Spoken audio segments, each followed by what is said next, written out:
कल्पतरुगणितं फलं सुखमुखाद्भुततपसंयुतं पिबत भागवतं रसमालयं मौरहो रसिका विहारः। समस्त मोर जय जगन्नाथ। आसंदे प्रथम स्कंद त्रयोदश अध्याय पाठ करवा। श्री सुतवाच सुत कहती तो समाने शुण सकल मुनि गणे विदुर तीर्थयात्रा श्रमे मिलिले मैत्र आश्रमे केते दिन ताही रही आत्मार तत्व ज्ञान बही हस्तिना नगरे विश्वासे मिलिले धृतराष्ट्र पासे जानिबा पाई तार गति स्वभावे साधु धीरमति विदुर देखी धर्मसुत बंधु आगमी कृत्य कृत्यम। एठारे विदुर तीर्थयात्रा भ्रमण करने जाइए तीर्थयात्रा भ्रमण सारी हस्तिनापुर आसिले विदुर देखी धर्मसुत बंधु आगमी कृत्य कृत्य संगते घेनी चारि भाई पूजिले आसन बसाई।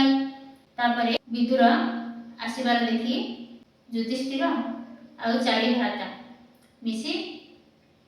आसन बसाई पूजिले संगते घेनी चारि भाई पूजिले आसन बसाई तुदुक्ष धृतराष्ट्र सुत संगते घेनी पुरहितम गांधारी द्रौपदी समते सुभद्रा उत्तरा सहिते आगरे गमुछंती कुंती अन्य सोदर बंधु ज्ञानी पंडुर जेते बंधु जाने मिलिले हरस वदने प्राण को पाई पिंड चेने पुणी उठाई दिव्य गाने सकल मिली तार पासे न मिले जे जहा विश्वासे अनाई विदुर वदन आनंदे अश्रुजल पूर्ण सकले पूजा विधि करी राजन करे करे धरी। एठारे विदुर को देखी समस्ते आनंदित होछथि। विदुर बसाई आसने पासे सुभद्रा बंधु जने चार बदन राजा चाहि आनंदे घेनी चारि भाई उच्चे प्रचारी प्रश्नावली कांदिले सर्व लोक शुणे। युधिष्ठिर वाचम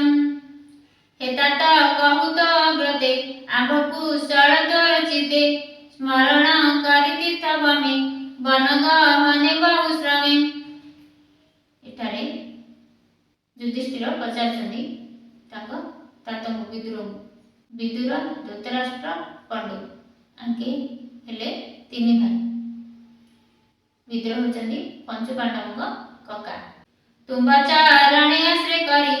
सकल कष्ट ही पासरी विपद दुख जेते सही बने बंचिलु पांच भाई बाटा सहित जतु घरे अग्निदहन महाघोरे विषभ कण आदि जेते तो आगे कहिबी मुकेते अनेक पापर प्रमादु बंचिलु तुम्हार प्रसाद तू आंब स्नेह दूर करी भ्रमण कलु वसुंधरी उदासी पृथ्वी लक्षणे एकांते बुलु बने बने किपरि ग्राम यात्रा करी एपथ श्रम कुसहरी भ्रमिलु अवनी मंडले तीर्थ आश्रम पुण्य फले तोहर प्राय साधु जेते प्रवेश होई सब तीते भ्रमी करंती पुण्य सार जहा करंते चक्रधर। एठारे युधिष्ठिर कहउछन्ति केते दुख तांके सहिथिले बोली विदुर को सब कहउछन्ति आ तीर्थ भ्रमण करी केते श्रम कल बोली कका विदुर को कहउछन्ति भ्रमी करंती पुण्य सार जहा करंते चक्रधर तोर स्वभावे पुण्य देह प्रश्न पचारुता तो कह जादव संगे बनमाड़ी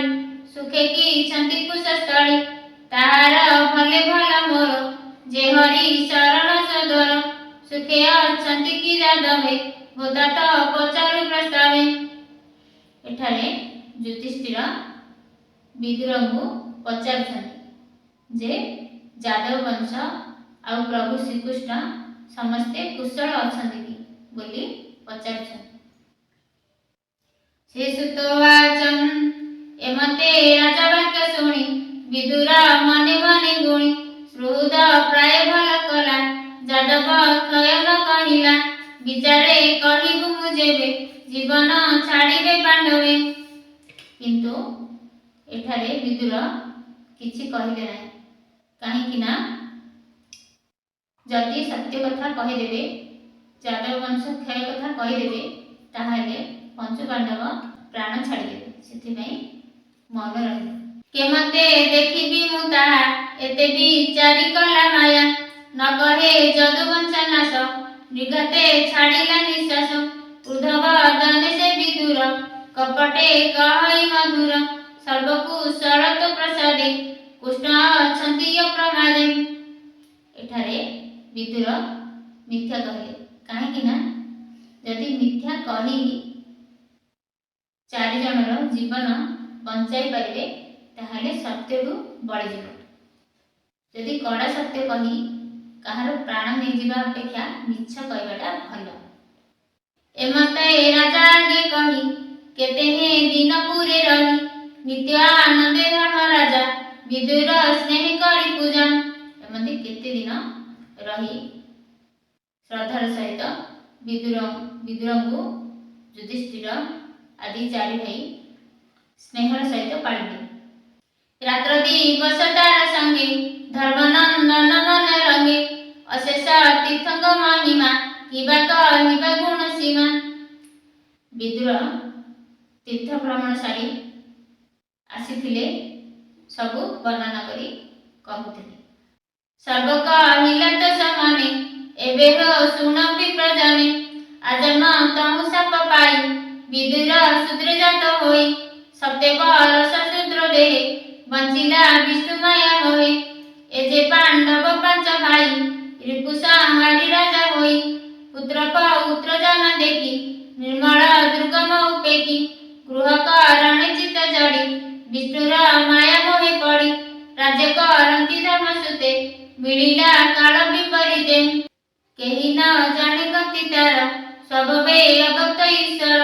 ଧୂମ ପୂରିଲା 10 ଦିଶେ ବିଦୁର ଦେଖି ମହାତ୍ରାସେ, ବସିଲା ଧୃତରାଷ୍ଟ୍ର ତୁଲେ ଆଶ୍ୱାସୀ କହେ ମନ ବଳେ। ଏଠାରେ କାଳର ବିପରୀତ ଗତି ଦେଖି ବିଦୁର ଧୃତରାଷ୍ଟ୍ରଙ୍କୁ ବୁଝାଇବା ପାଇଁ ଆସିଲେ। ବିଦୁର ବାଚଂ ହେ ଭ୍ରାତ ଶୁଣ ମୋ ଉତ୍ତର, କାଳ ମିଳିଲା ଭୟଙ୍କର, ଏହାର ପ୍ରତିକାର ନାହିଁ ଅବ୍ୟକ୍ତ ରୂପ ନ ଦିଶାଇ। ଦ୍ୱାପର ଯୁଗ ନଷ୍ଟ ଗଲା ଏ କଳି କାଳ ପ୍ରକାଶିଲା, ଆମ୍ଭର ପ୍ରାଣ ଏ ହରିବ ଏହାକୁ କେବେ ନିବାରିବ। ଧନ ସମ୍ପଦ ମହି ତଳେ ସଂହାର କରିବ ଏ ବଳେ, ଦେବଦାନବ ମହାବଳ ବୁଧ ପ୍ରତାପୀ ଯୁବ କାଳ। ଏଠାରେ ବିଦୁର ଧୃତରାଷ୍ଟ୍ରଙ୍କୁ ବୁଝାଉଛନ୍ତି ଯେ କାଳର ଦ୍ୱାପର ଯୁଗର ଅନ୍ତ ହେଲାଣି ବୋଲି। ଯାହାର ଦର୍ଶନ ମାତ୍ରେ କଦଳୀ ଯେନି ଘୋର ବାଟେ, ଭୟ କମ୍ପତି ଥର ହର କାତରେ ନେତ୍ର ବହି ନିର। ଅନିତ୍ୟ ଏ ମନୁଷ୍ୟ ଦେଇ ସାର ଏ ହାର କିଛି ନାହିଁ। ଏଠାରେ ବିଦୁର ବୁଝାଉଛନ୍ତି ଅନିତ୍ୟ। ଅନିତ୍ୟ ମାନେ ନିତ୍ୟ ଯିଏ ରହେ ନାହିଁ ତାକୁ ଅନିତ୍ୟ କୁହାଯାଏ। ଚିରନ୍ତନ ସତ୍ୟ ନୁହେଁ। କିଛି ସମୟ ପାଇଁ ଏ ମନୁଷ୍ୟ ଶରୀର ମିଳିଛି। କାହିଁକି ମିଳିଛି ନା ଭଗବାନଙ୍କୁ ପାଇବା ପାଇଁ। ଭଗବାନଙ୍କୁ ନ ପାଇଲେ ପଶୁଠୁ ବି ହୀନ ଏ ମନୁଷ୍ୟ ଶରୀର, କିଛି କାର୍ଯ୍ୟ ନାହିଁ। ସଂସାର ଚଳାଇବା ସଙ୍ଗେ ସଙ୍ଗେ ପ୍ରଭୁଙ୍କୁ ପାଇବା ପାଇଁ ଯତ୍ନ କରିବା ଉଚିତ। ସେଥିପାଇଁ ଏଠାରେ ବିଦୁର କହୁଛନ୍ତି ଯେ ଅନିତ୍ୟ ମନୁଷ୍ୟ ଶରୀର। ଅନିତ୍ୟ ଏ ମନୁଷ୍ୟ ଦେଇ ସାର ଏ ହାର କିଛି ନାହିଁ, ଏ ଦେହେ ବିମୁକ୍ତ ବନ୍ଧନ ତାହାଙ୍କୁ କହି ମହାଜନ। ଏଠାରେ କହୁଛନ୍ତି ଭଗବାନଙ୍କୁ ଯିଏ ସ୍ମରଣ କଲା ସିଏ ହିଁ ମହାଜନ। ଦେଖତ ଘୋର କାମ ଫଳେ ନାଶ ପୁତ୍ର ଭାତ ସକଳେ, ଦୟା ତାହାର ଦୂରେ ଗଲା ମରଣ ନିକଟ ହୋଇଲା। ଅତି ଦୁଃଖିତ ବୃଦ୍ଧ ଦେହେ ତୋର ନିବାସ ପର ଗୃହେ, ଦିଶନ୍ତି ଦନ୍ତ ତୋ ଧର କନେ ନ ଶୁଭଇବ ଧୀର। ଏଠାରେ କହୁଛନ୍ତି ବିଦୁର ଯେ ଧୃତରାଷ୍ଟ୍ରଙ୍କୁ ବୁଝାଉଛନ୍ତି ଯେ ତୁମର ପୁତ୍ରମାନେ ନଷ୍ଟ ଗଲେ, ତାପରେ ବି ଏଠାରେ ବସିଛ ଚୁପ ହୋଇ ଭଗବାନଙ୍କୁ ସ୍ମରଣ କରିବା ଉଚିତ ବୋଲି ତାଙ୍କୁ ବୁଝାଉଛନ୍ତି। ଅନ୍ତରେ ଅଗ୍ନିମନ୍ଦ ହୋଇ ଅନ୍ନ ଭୋଜନ ନ ରୁଚାଇ, କେ ତାଙ୍କୁ ରଖିବ ଆୟତେ ପ୍ରାଣୀ ଜୀବିତ ଆତ୍ମଗତେ। এ যে ବି ମୋର ଗଦା ଘାତେ ସମରେ ମଲେ ତୋର ସୁତେ ତୋର ଅର୍ଜିତ ପିଣ୍ଡ ଆଶା ସ୍ୱର୍ଣ୍ଣର ପ୍ରାୟ ତ ଭରସା। ଏଠାରେ ବିଦୁର କହୁଛନ୍ତି ଯେ ତମେ ଯାହା ଘଟିଗଲା ତମେ ଜାଣିଛ, ତମ ପୁତ୍ରମାନେ ଜାଣିଛନ୍ତି, ତଥାପି ଏଠାରେ ଆଶା କରି ବସିଛ ଯେ ଆମେ ଭଲରେ ରହିବୁ, ଖାଇବୁ ପିଇବୁ, ପିଣ୍ଡ ଦେବେ, ଭଲରେ ସେବା କରିବେ, ଏ ଭାବ ରଖି ଏଠି ସ୍ୱର୍ଣ୍ଣ କରି ବସି ରହିଛ। ମାନେ ଏତେ ସବୁ କଲା ପରେ ବି ଆହୁରି ଆଶା ରଖିଛ। ତୋର ଅର୍ଜିତ ପିଣ୍ଡ ଆଶା ସ୍ୱର୍ଣ୍ଣରେ ପ୍ରାୟ ତ ଭରସା। ମାନେ ଏଠାରେ ଧୃତରାଷ୍ଟ୍ର ଯେତେ ସବୁ କର୍ମ ଅର୍ଜିଛନ୍ତି ତାପରେ ବି ପିଣ୍ଡ ଆଶା କରୁଛନ୍ତି, ପାଣ୍ଡବ ପାଖରେ ରହିବା ଆଶା କରୁଛନ୍ତି, ଏଇଟା ହିଁ ଭୁଲ ବୋଲି ବିଦୁର ବୁଝାଉଛନ୍ତି। କୁମତି ଜନ ତୁଲେ ଭାଳି ତୋର କୁମାର କଲେ କଳି ପଣ୍ଡୁର ପାଞ୍ଚ ପୁତ୍ର ମାରି ସୁଖେ ଭୁଞ୍ଜିବା ରାଜଶ୍ରୀ ଦୁଷ୍ଟଙ୍କ ତୁଲେ ବିଚାରିଲେ ଭୀମକୁ ବିଷ ଲଡୁ ଦେଲେ ସେ ଭୀମ କେବେ ହେନା ମଲା ତାହାକୁ ଗୋବିନ୍ଦ ରଖିଲା ଜଉର ଘରେ ଅଗ୍ନି ଦେଲେ ସେ ବଳେ ପାଣ୍ଡବ ରଖିଲେ ପୁଣି କପଟ ପଶା କରି ଧନ ସମ୍ପଦ ଅପହରି ଦ୍ରୌପଦୀ କେଶ ଧରି ବଳେ ଦୁଷ୍ଟଙ୍କ ତୁଲେ ବିଚାରିଲେ ବିବସ୍ତ୍ର କଲେ ସଭା ତଳେ ଗୋବିନ୍ଦ କୋଟି ବସ୍ତ୍ର ଦେଲେ ଏ ଆଦି ଯେତେ କର୍ମ କଲେ ତୁ ତାହା ଜାଣିଅଛୁ ଭଲେ ସେ କି ତାହାଙ୍କ ଚିତୁ ଜୀବ ମନୁଷ୍ୟ ଜନ୍ମର ସ୍ୱଭାବ ତାହାଙ୍କ ତହୁଁ ପିଣ୍ଡ ଖାଇ ସେବକ ପ୍ରାୟ ଦ୍ୱାରେ ଯାଇ। ଏଠାରେ ବିଦୁର କହୁଛନ୍ତି ଯେ ଏତେ କର୍ମ କଲେ ତୋ ପୁତ୍ରମାନେ ତାପରେ ବି ତମେ ଆଶା ରଖିଛ ତାଙ୍କ ଦ୍ୱାରରେ ବସି ଯେ ପିଣ୍ଡ ଦେବେ, ଖାଇବା ଭୋଜନ ଦେବେ, ସେବା କରିବେ, ଧିକ୍କାର ବୋଲି ତାଙ୍କେ ବୁଝାଉଛନ୍ତି ଯେ ମନୁଷ୍ୟ ସ୍ୱଭାବ ତାଙ୍କେ କେମିତି ଭୁଲିଯିବେ, ତମେ ଯୋଉ ଏତେ କଷ୍ଟ ଦେଇଛ ତାଙ୍କେ କେମିତି ଭୁଲିଯିବେ ବୋଲି ବୁଝାଉଛନ୍ତି। କାହିଁକି ନା ଯଦି କଷ୍ଟ ହେଇଛି ମନୁଷ୍ୟ ଶରୀରରେ କେବେ ଭୁଲି ହୁଏନି, କିନ୍ତୁ ସୁଖ ଯଦି ଭୁଲିଯାଏ ସୁଖ ଭୁଞ୍ଜିବା ଭୁଲି ହୋଇଯାଏ, କିନ୍ତୁ ଦୁଃଖ ଯଦି ଆସିଥାଏ ତାକୁ ଭୁଲି ହୁଏ ନା। ମନୁଷ୍ୟ ସ୍ୱଭାବ ଏପରି। ସେଥିପାଇଁ ବିଦୁର ଏଠାରେ ଭଲ ଭାବେ ବୁଝାଉଛନ୍ତି। ତୋର ବୟସ ଆଉ ନାହିଁ ଅତି ପତିତ ଦୁଷ୍ଟ ହୋଇ ଦିନକୁ ଦିନ ତନୁ କ୍ଷଣ ଯେସନେ ପୁରୁଣା ବସନ ଏ ଦେହ ବିମୁକ୍ତ ଯେ ଜନ ସେ ପ୍ରାଣୀ ବିମୁକ୍ତ ବନ୍ଧନ ଅନିତ୍ୟ ନରକଳେ ବର ଭିତରେ କିଛି ନାହିଁ ସାର ଏହା ବି ଚାରି ଜଗ ବଳେ ହରିଙ୍କ ଭକ୍ତ ସଙ୍ଗ ମିଳେ ନିଙ୍ଗଳ ହୋଇ ବନାଶ୍ରମ ସେ ପ୍ରାଣୀ ପୁରୁଷ ଉତ୍ତମ ତୁ ବୁଧ ଜନକ ଉତ୍ତମ ଏବେ ତୁ ଛାଡ଼ ମତି ଭ୍ରମ ଉତ୍ତମ ପଥେ ଜଳ ବେগে ପତ୍ନୀ ସମେତ ଘେନି ସଙ୍ଗେ ସେହି ଯେ ଦାସୀ ପଣେ ବନେ ତୋତେ ସେ ବିବାହ ଅନୁକ୍ଷଣେ ଦେଖ ଏ କାଳ ଭୟଙ୍କର ସତ୍ୟ ହରିବ ପ୍ରାଣୀ କର ଏମତେ ବିଦୁରର ବାଣୀ ଗାନ୍ଧାରୀ ଧୃତରାଷ୍ଟ୍ର ଶୁଣି ତକ୍ଷଣେ ମୋହ ଜଳ ଛାଡ଼ି ବନକ ମନେ ଚିତ୍ତ ବଳି ବିଷ୍ଣୁର ମାୟା କରି ଦୂର ନଗରୁ ହୋଇଲେ ବାହାର ମନ ଆନନ୍ଦେ ତିନି ଜଣ ଗମିଲେ ହିମାଚଳ ବନ ଏବହ ଶୁଣ ବିପ୍ରବର ଧର୍ମନନ୍ଦନ ନିଜପୁର ସବବେ ନିତ୍ୟ କର୍ମ ସାରି ଅଗ୍ନିକୁ ଜନଦାନ କରି। ଏଠାରେ ବିଦୁର ଜ୍ଞାନ ଦେବାକୁ ବିଦୁରଙ୍କ ବାଣୀ ଶୁଣି ଧୃତରାଷ୍ଟ୍ର ଓ ଗାନ୍ଧାରୀ ମାତା ବାହାରି ପଡ଼ିଲେ ବନକୁ ତପସ୍ୟା କରିବା ପାଇଁ। ତାପରେ ଯୁଧିଷ୍ଠିର ଆସିଛନ୍ତି, ଦେଖିଲେ ଯେ ତାତ ଜନନୀ ନାହାନ୍ତି। ସ୍ୱଭାବେ ନିତ୍ୟ କର୍ମ ସାରି ଅଗ୍ନିକୁ ଜନଦାନ କରି ଗୁରୁକୁ ଜନ ସେବା ଅର୍ଥେ ଗୃହେ ମିଳିଲେ କୃତ୍ୟ କୃତେ ଗୁରୁ ଭବନେ ଯାଇ ମିଳି ହସ୍ତେ ଘେନିଲେ ଅର୍ଘ୍ୟ ଥାଳି ତକ୍ଷଣେ ଦେଖି ଶୂନ୍ୟ ଘର କାତର ମାନେ ରୂପ ବର ପୁଛନ୍ତି ଜଣେ ଜଣେ ଚାହିଁ ମୁଁ ଗୁରୁ ଜନ ଗଲେ କାହିଁ କେହି ନ ଶୁଣନ୍ତି ବଚନ ଭୟେ ଚାହାନ୍ତି ଛନ ଛନ। ଏଠାରେ ଯୁଧିଷ୍ଠିର ପଚାରୁଛନ୍ତି ସମସ୍ତଙ୍କୁ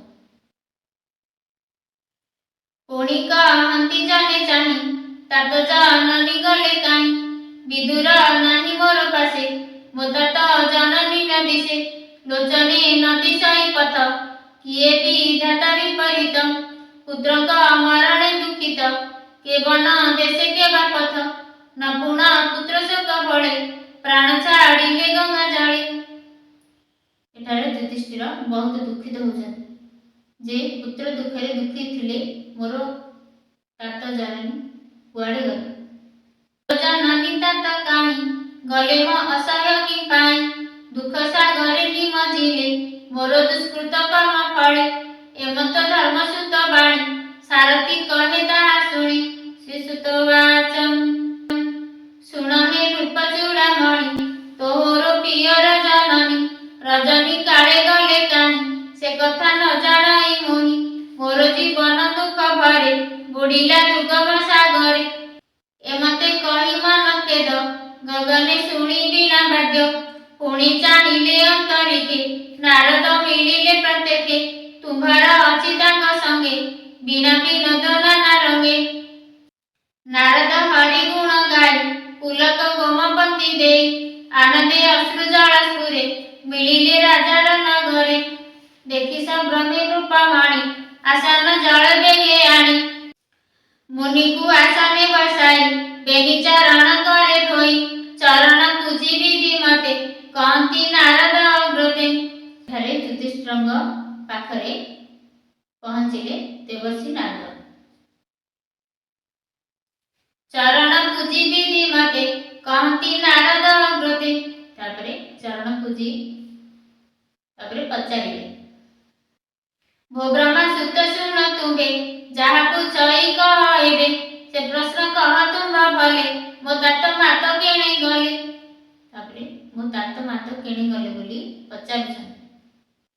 मोहर कर्म दुख शुण भो मुनि तुम्हे भले जान गभीर जले नाभ थोई नाविक जेसने पळाई ते मते कही गले मते अधिक कहिबी मु केते चकी विहीन घोर बने जीवन धरिबी केशने युधिष्ठिर कहे वचने मुनि कहती अवधानी नारद वाचम भनुप शोक तू न कर ईश्वर माया ये संसार प्राणी भियान माया जोगे खेलई संजोगे विजोगे गोरु नासिका जेने बिंदी आकाशी चर्मर जुबांदी। एठारे नारद कहउछन्ती ए मायार संसार रे शोक करना कहीं ना अनित्य संसार एठरे भगवान को जेते जल्दी हम सेते जल्दी पाइबा दरकार से जेने प्राणी भारा बहे अंतरे खेद दुख सहे से दान पड़ई जे मते कंदुक चक्रे सही मते संसार ईश्वर इच्छा ए भाव पते गुरु दीक्षा संसार ईश्वर इच्छा ए भाव पथे गुरु दीक्षा अर्थात भगवान पाइबा हेले गुरुंकर दीक्षा नेबा उचित गुरुंकर कृपा हेले जाई आमे भगवान को जानि पारिबा नहले केते पाठ कले भी आमे जानि पारिबा नहीं। तू राजा तोते ही न जानू संसार सत्य प्राय मन सत्य सत्य की मिथ्या बेनी पथे निश्चय न कर तू ही चिते अज्ञान मोह जड़ चिते एनाथ शौच दृढ़ व्रते तुझे पचारु स्नेह भावे अरण्य केमते बंचिबे ए देह पंचभूते पड़ी अविद्या कर्म कार्य जड़ी संसार देह नीति दुखी ए काहि तोर प्राणे रखी। एठारे नारद बुझाउछन्ती युधिष्ठिर को जे बनरे केमिति बंचिबे अर्थात आमे संसार रही यदि ज्ञान आलोक न मिला वन सदृश उरग गिरीचे जाहाकु से काहि रखिब आनंद देख प्रत्यक्ष रूप बर विष्णुर माया खेल घर जमाया न जाने ईश्वर के ताहा करिब गोचर ए माया परित्राण काहि संसारे नर देह बही बड़क गति देखि साने से नासे क्रिया आने आने ए जीव जीवंक आहार केवल अटे निर्विकार भाव शेष भावे पूरी एकई आत्मा नर हरि से माया करि पारे दूर जे नित्य प्रभु चक्रधर से हरि नित्य विश्व रूपे नर शरीरे मोह कटे भार बारे धनु धरी दुजना समूह सहारी भक्त जनकु रक्षा करे एमते संसार विहरे देह को रक्षा करी तो से एबे वर्तई अवशेषे जाबत थिब चक्रधर ताबत तुम्भ अधिकार एबो सुन सामरथा से विष्णु पुराण व्यवस्था विदुर धृतराष्ट्र बेनी संगते पतिव्रता घेनी हिमवंत रजे दक्षिणे ऋषि आश्रमे घोर बने सौदनी नामे सुर नदी भरत खंड जे प्रसिद्धि से जड़े नित्य करी स्नान अनेक करी होम दान ठारे नारद कहउछन्ति युधिष्ठिर को जे धृतराष्ट्र आ गांधारी माता को कथा कहउछन्ति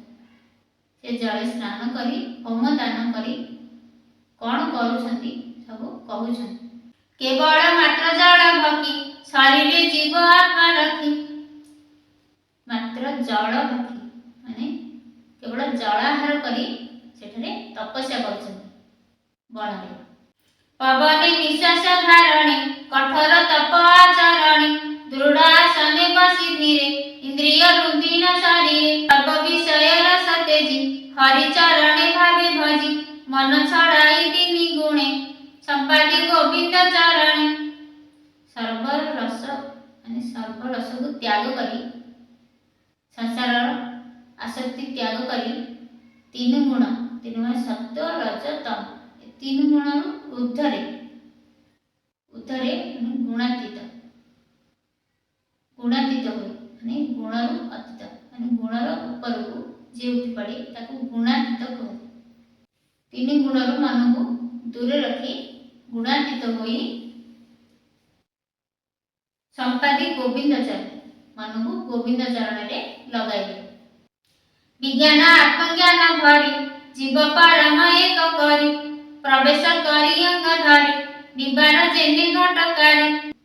प्राणस्था पीब पर बेसे जे अबा रहे अवशेषे निर्गुण माया नाश करी खेले तरई भववारी सर्व विषय जोग बड़े निबारी आशई निश्चले निश्चले सर्व प्राय लेखी कियबा अन्न विघ्न अछि आज मु 5 दिन अंते प्राण छाड़ी बजोगे मते माने एठारे श्री नारद कहउछन्ति जे आजठू 5 दिन अंतरे धृतराष्ट्र मां गांधारी प्राण छाड़िबे बोली युधिष्ठिर को कहउछन्ति पवन तेजे ग्रीष्म काले पवन जोगे दावानळे दहन होइबे शरीरे प्रतिजे थिबे अभ्यंतरे तक्षणे स्वामी घरी कोळे भस्म जे होइबे अनळे तापरे केमिति प्राण छाड़िबे कहउछन्ति तप करिबा बेले बनरे अनळ अनळ माने निया लागि जिवो निया लागि गले धृतराष्ट्र तप करिबा बेले प्राण छाड़िबे ताहा देखि गांधारी माता तांको कोळे धरी तांके भी दहन होई जिवे सेई निया दुई जण जाक प्राण छाड़िबे भगवान को स्मरण करी तांकर उद्धार होई जिवो बोली नारद एठारे बुझाउछन्ति तखणे स्वामी घरी कोळे भस्म से होइबे अनळे ता देखि विदुर शरीर भय कंपिला थरहर विदुरंगर देह थरिला हृदयसु मरि नरहरि बेगे से बनु अपसारी तीर्थ से बने अवधानी कहिले सुन हे राजने एमंत राजा आगे कही तुम्हारू संगे वीणा बाई आकाश मार्गे गले मुनि धर्मनंदन ता शुणी तत्वचन हृदय गुणी विष्णुर माया परिमाणी सर्व संचय दूर करी राजपाल चित्त भरी तापरे नारदंग वचन रे युधिष्ठिरंगर माया संसार माया दूर हो गला सर्व संचय दूर करी राज्य भलरे चलेला कहि विप्र जगन्नाथ सुजने चित्तपुष्ट कथम इति श्रीमद् भागवते महापुराणे पारमहंस्या संहिताया मया शिक्यं प्रथम स्कंदे नारद युधिष्ठिर संवाद नाम त्रयोदशोऽध्याय व्यवसावीरणे भंगो मने रपीमति भ्रमा यदि शुद्धं वा मम दोषं न विद्यते। ଆସନ୍ତୁ ଏବେ ଗୋଟେ ଭଜନ ଶୁଣିବା। ସତେ କିଏ ଯିବା ଯିବା ବୃନ୍ଦାବନ ଯାଇ ସ୍ଥାନ ପାଇବା ହେ ରାଧା ଗୋବିନ୍ଦ ଏହି ସୁଦୟା ମୁଠାରେ ହେବା ହେ ରାଧା ଗୋବିନ୍ଦ ଦିବସେ ମରଣ ହେବା ଜମଦଳ ଆଉ ମତେ ନ ଦେବା ହେ ରାଧା ଗୋବିନ୍ଦ ତୁମ ପାଦ ପଦ୍ମେ ମନ ଥିବା ହେ ରାଧା ଗୋବିନ୍ଦ ବାସି ମରା ମୁଁ ନ ହେବି ତୁମ ନାମକୁ ତେଜ ପୁଣଥିବି ହେ ରାଧା ଗୋବିନ୍ଦ ଭବ ସାଗର ତରିବି ହେ ରାଧା ଗୋବିନ୍ଦ ବନ୍ଧୁ ବାନ୍ଧବ ମୋହରି ଚତୁର୍ପାଶେ ଆସିଥିବେ ଟିଘେରି ହେ ରାଧା ଗୋବିନ୍ଦ ଏହି ସୁଦୟା ଥିବ ଟିକରି ହେ ରାଧା ଗୋବିନ୍ଦ ହରେ କୃଷ୍ଣ ହରେ ରାମ ସେହି ନାମ ଧରି ଜୀବ ଜୀବନ ହେ ରାଧା ଗୋବିନ୍ଦ ଏତିକି ମୋ ନିବେଦନ ହେ ରାଧା ଗୋବିନ୍ଦ ଏତିକି ମାଗୁଣି ମୋର